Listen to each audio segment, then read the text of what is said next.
Du coup, pour comprendre un peu qu'est-ce qui se passe dans un psychotrauma, notamment suite à des agressions sexuelles, on va vous mettre un schéma qui va faire très peur, mais vous inquiétez pas, je vais vous l'expliquer. Vas-y, tu peux me mettre. Donc, je vais essayer de vous expliquer c'est quoi le mécanisme normal de la peur, hors événement traumatique. Donc, quand on a un événement qui nous fait peur, genre un chien arrive en courant sur nous, on va recevoir cet événement à travers nos sensations, à travers nos yeux, nos oreilles, peut-être l'odeur, qui va envoyer cette information au niveau du tronc cérébral. Le tronc cérébral, il est dans cette partie-là, à la jonction entre la moelle épinière et le cerveau. Il faut savoir que le cerveau s'organise de bas en haut. En bas, c'est le plus archaïque, en haut, c'est le plus réfléchi. Ok ? Donc, il arrive au niveau du tronc cérébral, dans la partie la plus archaïque qui est responsable de gérer nos fonctions vitales. C'est elle qui gère de façon très automatique notre fréquence cardiaque, notre fréquence respiratoire, la contraction de nos muscles. Donc, les sensations s'en vont là-bas, et en fait, dans ce tronc cérébral, il y a un peu le centre intégrateur des sensations qui va être le thalamus. C'est une partie du tronc cérébral. En fait, imaginez que c'est un petit peu comme le disjoncteur de la maison. Il y a tous les fils qui vont sur le disjoncteur et qui se retrouvent au même endroit, au niveau du thalamus, qui après va redispatcher les informations. Le thalamus, il redispatche les informations au niveau notamment du système limbique, qui est un tout petit peu plus haut, donc un tout petit peu plus évolué. Dans le système limbique, c'est le centre de nos émotions. C'est ce qui s'allume quand on passe un IRM et qu'on a une stimulation de la peur. C'est cette petite partie du cerveau. C'est l'amygdale cérébrale. Cette amygdale cérébrale, elle va recevoir les informations du thalamus de « oulala, le chien arrive en courant sur moi ». Et elle va elle-même dire au tronc cérébral « dépêche-toi, prépare-toi à fuir et à agir ». Donc elle va lui envoyer de l'adrénaline et du cortisol, qui sont deux substances qui vont venir augmenter la fréquence cardiaque, augmenter la contraction des muscles pour nous préparer à nous barrer très très vite. Cette préparation pour aller très très vite et pour que notre fréquence cardiaque, nos muscles augmentent, elle va passer à travers le système nerveux autonome. Robin vous en parlera un petit peu plus après, qui innerve tous les muscles. Donc, bim, je suis prête à réagir parce que le chien, il arrive très vite sur moi. Je me prépare. Sauf qu'il va falloir que je sache comment agir. Et pour ça, on arrive dans la partie la plus haute du cerveau, qui va être le néocortex, c'est habituellement ce qu'on dit l'hémisphère droit, l'hémisphère gauche. Celui-là, on le connaît normalement. Le néocortex, c'est le centre de la prise de décision et de la conscience. Dans cette partie-là, il y en a deux qui sont très importants dans ce mécanisme-là de la peur. Il y a l'hippocampe, qui est en gros les archives de notre mémoire. L'hippocampe, c'est lui qui se souvient de tout ce qui nous est arrivé dans notre vie. C'est l'archiveur. Et puis, il y a le cortex préfrontal, lui, c'est le décideur. Lui, c'est lui qui va dire à l'hippocampe, dis-moi, qu'est-ce qu'on a déjà fait dans cette situation-là où la dernière fois, il y avait un chien qui venait sur nous. L'hippocampe lui sort tous les dossiers, tous les souvenirs qu'il a, et en fonction de ça, le cortex préfrontal va lui dire, ok, je sais comment gérer.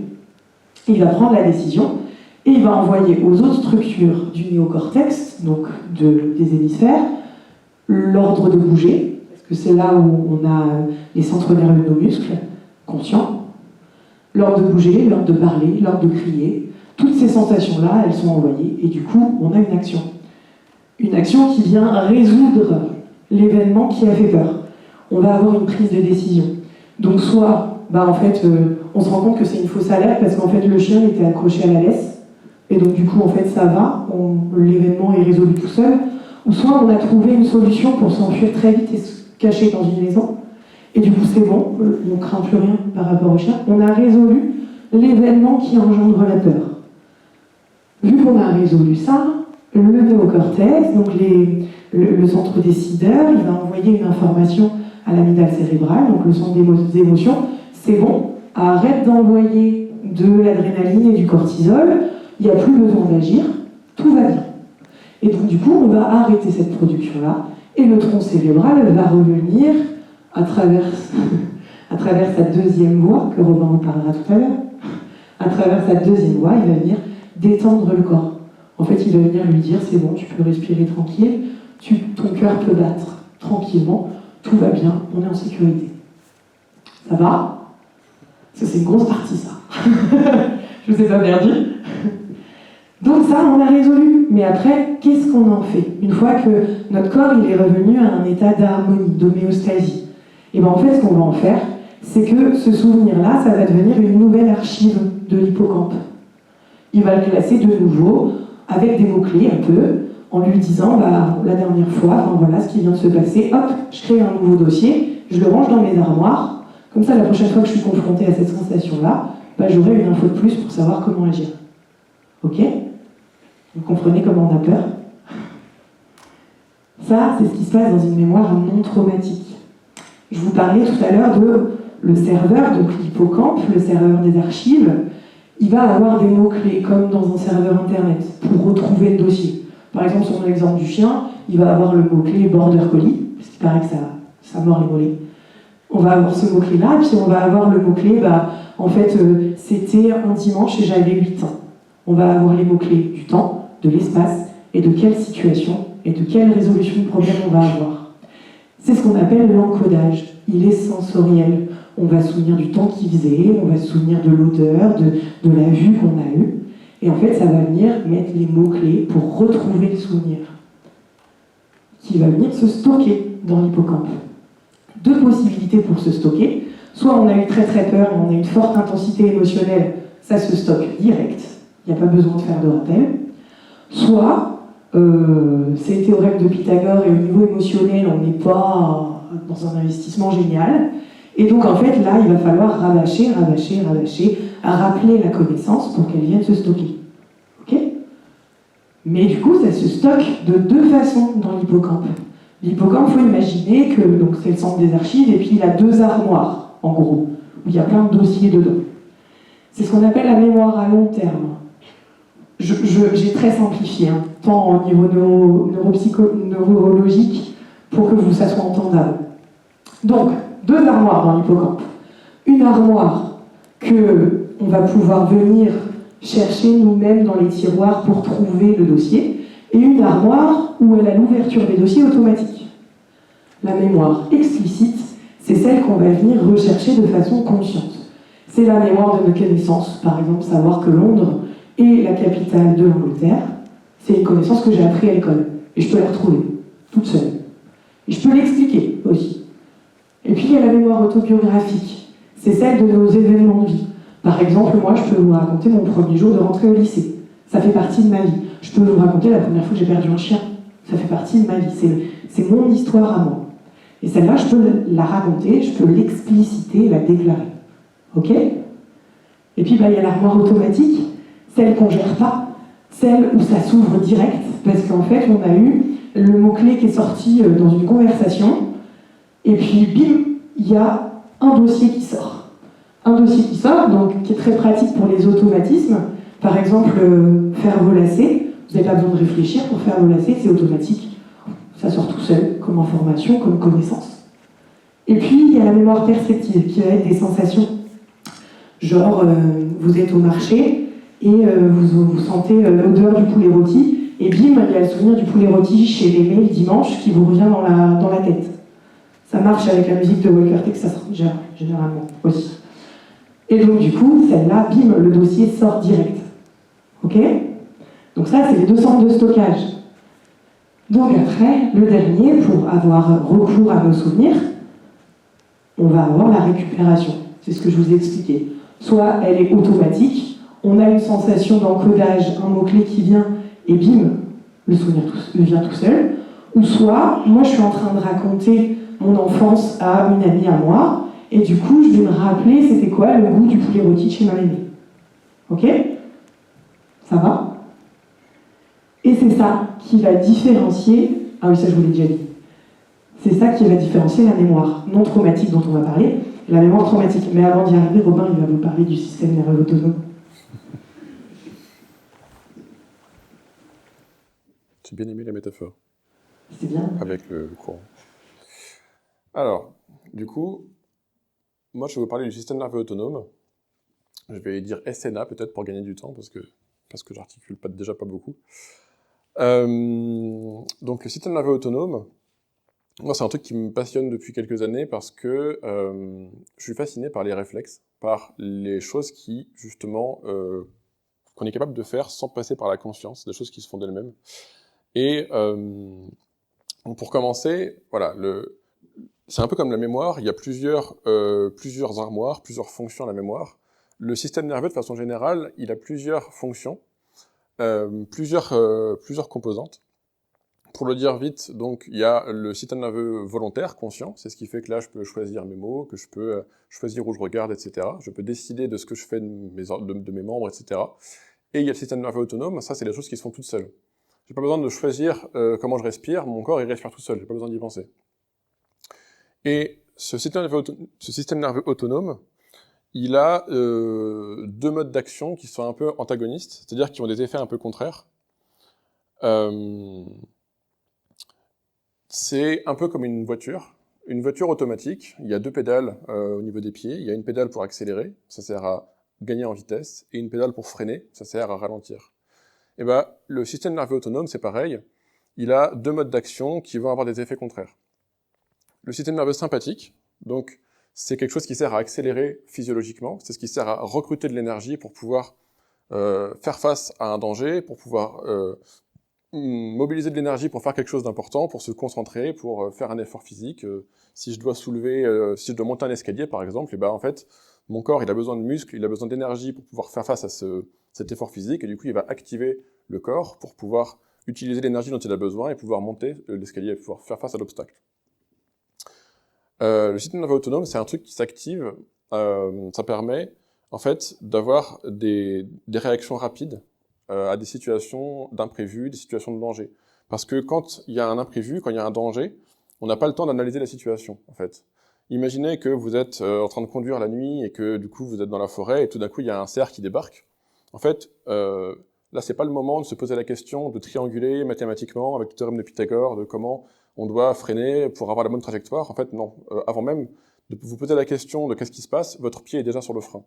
Parce que votre système nerveux autonome, il a déjà perçu qu'il y avait un danger, et il a déjà commencé à réagir tout seul, avant même que vous ayez l'information consciente. Ça, c'est le système sympathique. Il réagit face à un imprévu, à un danger, pour justement qu'il se passe quelque chose, pour remettre de la sécurité, pour faire face au danger. Et donc, sa façon de réagir, ça va être d'activer le corps physiologiquement. Le système nerveux parasympathique, lui, c'est le contraire. Donc, sympathique, ça vient de sympathos, avec l'émotion. Le pathos, c'est les affects.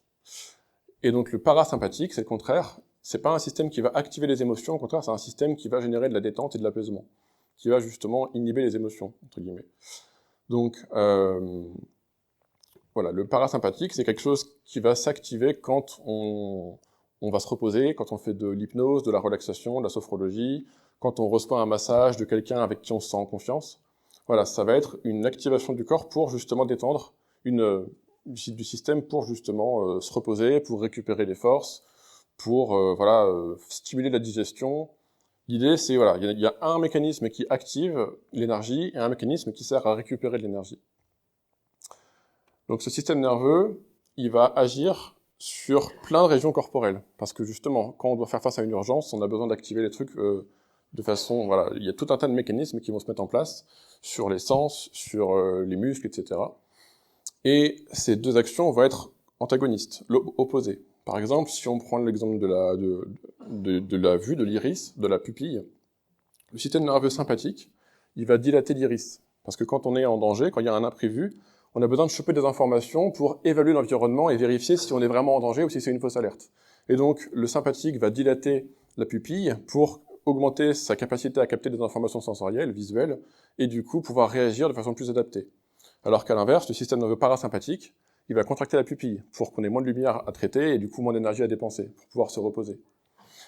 De la même façon, voilà, ça va agir sur le cœur, sur les reins, sur les poumons, sur la vessie, etc. Ça va avoir un impact sur tout le corps parce que, en fait, ce système-là, il est lié au 13e nerf crânien, le nerf vague, qui irradie dans tout le corps, en fait, qui a des connexions avec tous les principaux organes, quoi. Donc voilà, le système nerveux autonome, c'est quelque chose qui nous sert à pouvoir réagir à l'environnement en temps réel, pour s'y adapter. Et est-ce que vous savez c'est quoi le truc potentiellement le plus dangereux dans notre environnement en tant qu'être humain? Ou au contraire, qui est le plus utile ou le plus aidant? Est-ce que vous avez une idée? C'est une musique de suspense. Ce qui est le plus dangereux pour un être humain, c'est un autre être humain. Et bien c'est aussi ce qu'il y a effectivement de plus sécurisant potentiellement. Et donc du coup, le système nerveux autonome, il a une capacité qu'on appelle la neuroception. La neuroception, c'est la capacité automatique, en permanence, à évaluer son environnement et à évaluer l'état émotionnel des autres personnes dans la pièce, des autres animaux aussi. Et en fait, le système nerveux autonome va naturellement s'adapter à l'état émotionnel des autres êtres vivants dans la pièce. Il va capter, est-ce que les gens autour de moi ont l'air d'être plutôt en sécurité ou plutôt en danger? Est-ce qu'ils ont l'air d'être dangereux pour moi ou plutôt sécurisants? Et en fonction de ce que le cerveau va capter, il va réagir automatiquement. Et ce qui est important de comprendre, c'est qu'on ne peut pas ne pas réagir. C'est des choses qui se font toutes seules. C'est pas nous qui décidons, en fait. C'est autonome, ça se fait sans nous, entre guillemets, ou malgré nous. Par exemple, si vous êtes dans une pièce ou dans une grande rue et qu'en fait vous voyez 5 ou 10 personnes qui commencent à hurler et à partir en courant, en fait vous n'avez pas le temps de vous poser la question, vous allez vous poser la question après avoir déjà commencé à marcher. Parce que automatiquement, si votre système nerveux perçoit un danger d'ampleur de cette façon-là, en fait il va avoir un phénomène de contagion émotionnelle qui fait que vous allez automatiquement commencer à vous comporter en réaction à ce contexte en fait. Vous allez commencer à courir. Et c'est seulement après, vous allez dire, mais pourquoi je cours? En fait, surtout il y avait un terroriste, mais vous l'avez pas vu. Ou surtout il y avait rien. Mais en tout cas, vous allez réagir automatiquement. De la même façon, si vous arrivez dans une pièce et que vous voyez des chats qui dorment et qui sont sur le dos, qui ronronnent sur le lit, a priori, c'est pas trop un signe de danger. Pour la plupart des gens, ça va être plutôt quelque chose d'apaisant, quelque chose qui génère de la tendresse, une sorte de, voilà, on va être touché, ça va nous détendre. Souvent, voilà, les chats, pour la plupart des gens, c'est plutôt un animal qui est rassurant, qui est apaisant. Ça active le système nerveux parasympathique. Ça va générer un sentiment de sécurité, automatiquement. C'est pour ça qu'on dit que souvent les animaux, c'est des ressources. De la même façon, une autre manière dont on peut voir la neuroception, c'est quand il y a un enfant qui exprime une émotion, une détresse. Par exemple, s'il a fait un cauchemar, qu'il est tombé, qu'il a eu mal ou qu'il a eu peur, ce qui va se passer, c'est que dans la plupart des situations, en tout cas on peut lui souhaiter, il y a un adulte bienveillant qui va arriver et qui va lui parler doucement, qui va lui faire des gestes doux, qui va le prendre dans ses bras, qui va le calmer. En fait, ce qui va se passer, c'est que l'adulte va envoyer au cerveau de l'enfant des signaux qui est « tu es en sécurité, tout va bien, je suis avec toi ». Et donc ces signaux-là, en fait, le cerveau de l'enfant va les capter et ça va l'apaiser. Parce qu'il perçoit qu'il est en sécurité, qu'il y a quelqu'un qui s'occupe de lui. Et ça se fait tout seul. Une autre manière pour le système nerveux autonome de se manifester, c'est dans une situation où on se sent en danger, enfin on perçoit un danger, mais on ne peut pas faire face à ce danger, on ne peut pas le fuir, on ne peut pas agir. Et dans une situation où on ne peut pas agir face à un danger, en fait, ce qui va se passer, c'est que le système nerveux autonome, il va faire sauter le fusible des émotions. Et du coup, on va souvent, enfin, l'animal, la gazelle, va faire le mort. Faire le mort, c'est une façon qui a été sélectionnée par l'évolution pour pouvoir parfois échapper à un danger de mort, parce que les prédateurs dans la nature, ils mangent pas les animaux malades, parce qu'il y a des microbes, ça peut être dangereux pour leur santé. Et donc, la gazelle qui fait le mort, en fait, elle est en train de tenter le tout pour le tout, ça peut lui sauver la vie. Et ça peut marcher parce que souvent, quand on se fait courser par un prédateur, ok, la gazelle, elle est essoufflée, mais le lion, il est essoufflé aussi. Et du coup, si elle s'arrête et qu'elle fait le mort, le lion, avant de commencer à manger, il va d'abord reprendre son souffle. Sauf que pendant ce temps-là, la gazelle aussi, elle reprend son souffle. Et du coup, elle peut très bien tenter le tout pour le tout et recommencer à partir de plus belle, sauf que le lion, il s'y attend pas, et du coup, peut-être qu'elle va pouvoir cette fois se barrer. Et donc, simuler la mort, la paralysie, parfois, ça peut être un mécanisme qui va sauver la vie. Et on n'en parle pas encore pour l'instant, mais vous vous doutez que ça a aussi un rapport avec les violences sexuelles. Parce que c'est des mécanismes qui vont se manifester aussi chez les humains, ces comportements de fuite, d'agression et de paralysie en cas de danger, auxquels on ne peut pas échapper. Donc là, je vais un schéma qui résume un peu tout ce que je viens de dire. Donc il y a beaucoup d'infos, mais c'est assez visuel, donc pas besoin de tout retenir. Au milieu, donc en vert, ça c'est ce qu'on appelle la fenêtre de tolérance. Donc c'est les comportements qu'on peut avoir quand on se sent en sécurité. Ce qui est important de comprendre, c'est que les systèmes nerveux sympathiques et parasympathiques, ils s'activent pas toujours quand il y a un danger, ils s'activent aussi au quotidien de façon tout à fait normale et adaptée quand on a besoin d'énergie ou de se reposer. Donc le système nerveux sympathique, il va s'activer par exemple quand on vit une expérience commune avec quelqu'un. Si on va voir un film au cinéma et que c'est super et qu'on a une expérience intense, bah là il y a une activation du système sympathique. On vit une expérience émotionnelle ensemble. Si on fait du sport, si on fait du footing, si on fait de la corde à sauter, tout ça, ça active le sympathique. Parce que ça recrute l'énergie dont on a besoin pour faire ce qu'on est en train de faire. Pareil, si on passe un test de QI. Souvent, ça va être stressant pour les personnes parce que justement, ils activent leur sympathique pour mobiliser leur capacité cognitive, leur énergie, et ça demande un effort, en fait. Le système parasympathique, il peut s'activer quand on se sent en sécurité, voilà, comme je disais tout à l'heure, si on fait une pratique de méditation, si jamais on s'endort, qu'on fait une sieste, tout ça, en fait, ça active le parasympathique. C'est ce qui va aider à pouvoir mieux digérer, c'est ce qui va aider à voilà, récupérer l'énergie, voilà, les muscles vont pouvoir se reposer, etc. Ça, c'est des mécanismes quand on se sent en sécurité. Quand on est dans la zone de tolérance, on vit des expériences qui sont tolérables émotionnellement. Par contre, on peut sortir la fenêtre de tolérance quand on vit des expériences qui sont intenses, des expériences où on se sent en danger. Et on peut en sortir de deux façons, du coup, soit par le haut, c'est là où on va être dans l'hyperactivation du système nerveux sympathique. Hyperactivation parce que là, on n'est plus en train de vivre, on est en train de survivre. C'est un comportement de survie, l'hyperactivation sympathique. Dans ces cas-là, en fait, automatiquement, on va avoir des comportements de fuite et d'agression qui se manifestent d'eux-mêmes. C'est pas nous qui décidons d'agresser ou de fuir, ça se fait tout seul. Le système nerveux autonome, il est autonome. Et donc, ce comportement, il va être, entre guillemets, plus fort que nous. L'hyperactivation sympathique, c'est quand je me sens en danger, mais que je peux agir. Je peux encore fuir ou agresser, je peux encore faire quelque chose. Sauf qu'il y a des situations, par exemple, là, si on réfléchit au réchauffement climatique, si je regarde le journal de 20 heures et que j'apprends que, voilà, en 2050, il y aura de l'eau jusqu'à Châteauroux, peut-être, et que du coup, on peut rien y faire parce que de toute façon, c'est planétaire, etc. Et ben en fait, là, une réaction émotionnelle, ça va pas être utile, parce que de toute façon, je vais pas pouvoir empêcher l'eau de monter, en fait, tout seul avec mes petits bras. Et donc du coup, quand le cerveau, il a une réaction émotionnelle intense, mais qu'en fait, au final, on se confronte à un sentiment d'impuissance, qu'on peut pas utiliser cette énergie, qu'on peut rien en faire, alors dans ce cas-là, le cerveau, pour se protéger, il va justement faire sauter le fusible, entre guillemets, du centre émotionnel, et du coup, il va être dans une forme d'inhibition, et là, c'est une sortie de la fenêtre de tolérance par le bas.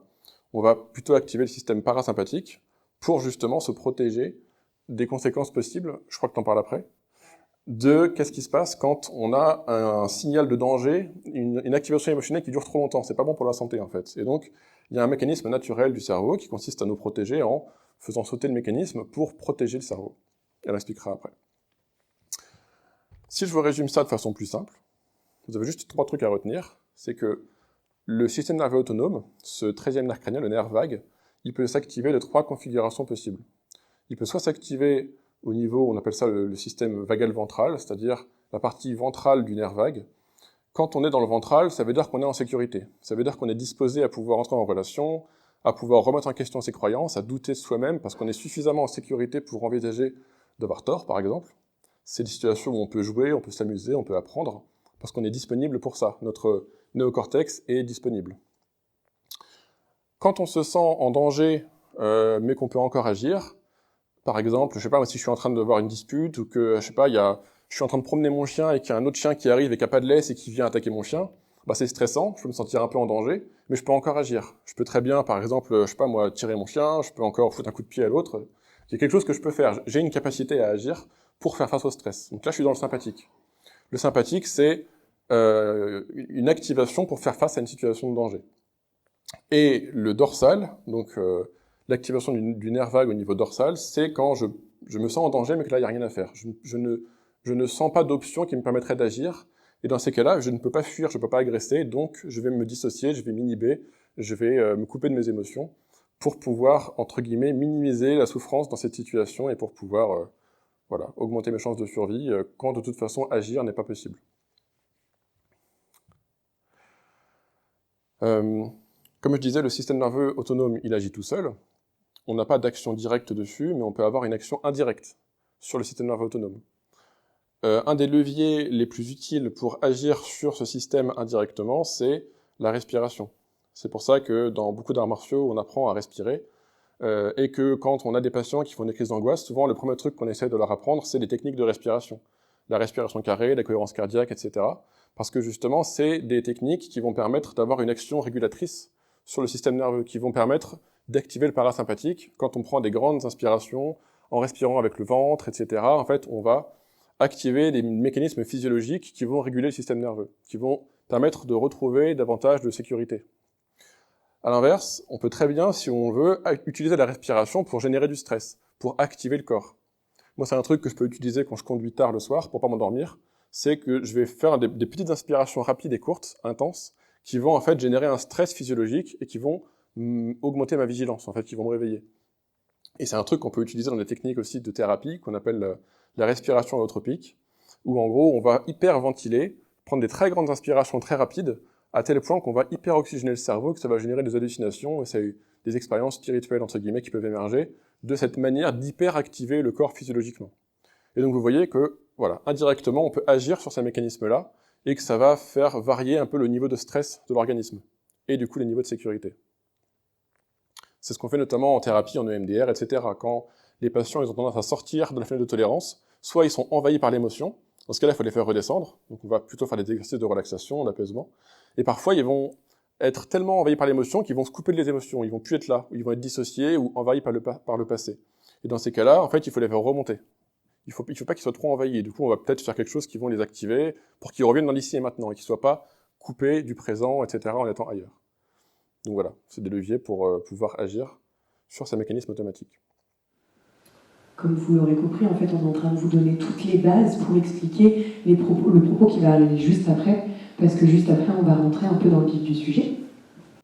Oui, parce que c'est pas tout de parler du fonctionnement du corps. Maintenant, on va expliquer comment ça se passe quand ça se passe pas bien. Exactement. En fait, on va faire travailler un peu de votre mémoire. Tout ce qu'on vous a dit ici, vous allez le garder en tête, parce qu'en fait, c'est exactement ce sur quoi on va venir travailler, ou qui va pouvoir expliquer ce qui se passe exactement dans un psychotraumatisme.